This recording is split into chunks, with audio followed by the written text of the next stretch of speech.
Kabayan, eto, breaking news. Kinumpirma ng isang overseas Filipino workers o OFW sa Europa na dito nagtatago si dating Congressman Saldico para hindi maaresto at maibalik sa Pilipinas. Sa isang eksklusibong panayam sa radyo, sinabi ng OFW na si alias Joyce na 100% nasa bansa kung saan siya nagtatrabaho ang pinaghahanap na bilyonaryong politiko. Hindi naman tinukoy ng OFW kung saang bansa ito sa Europa, bagamat nauna nang sinabi ni Interior and Local Government Secretary John Vic Remulla na may impormasyon sila na nasa Portugal ito gamit ang Portuguese passport. Samantala, idinagdag ni Joyce na kumbinsido siyang nasa paligid lang ng kinaroroonan niyang bansa si Ko kasama ang kanyang 3 Pilipinong driver. Aniya, ang mag-amang driver ang sumusundo kay Ko sa paliparan sa Europa kung saan nakahimpil ang kanyang private plane.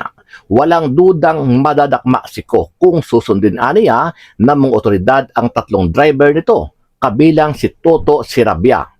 Kahapon, sinalakay naman ng mga tauhan ng National Bureau of Investigation, Anti-Organized and Transnational Crimes Division o NBI, AOTCD, ang isang kondominium sa Bonifacio Global City o BGC sa Taguig City kung saan nagmamay-ari umano ng 2 unit si Ko. Sa inilabas na order ng Korte sa Makati City, hinalughog ng NBI ang 600 square meter condo unit ni Ko para mahanap at pigilang mawasak ang mga dokumentong pwedeng maging ebidensya sa pagmamanipula o bid rigging sa flood control project sa bansa at mga resibo ng advance payment ng mga pinaburang kontraktor. Bunsod umano ito ng testimonya ni Orly Gutesa at dating DPWH Engineer Henry Alcantara na dito dinadala ang mga malitang naglalaman ng milyon-milyong kickback para kay Ko.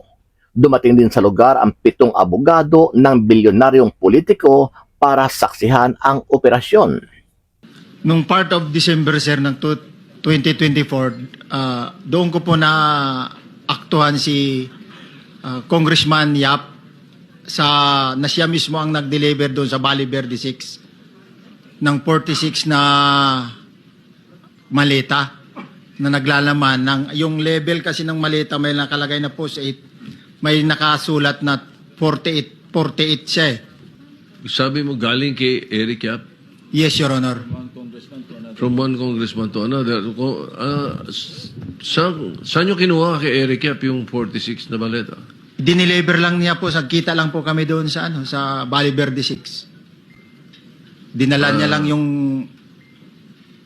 mga maleta na yun doon sa Valle Verde 6 during the time.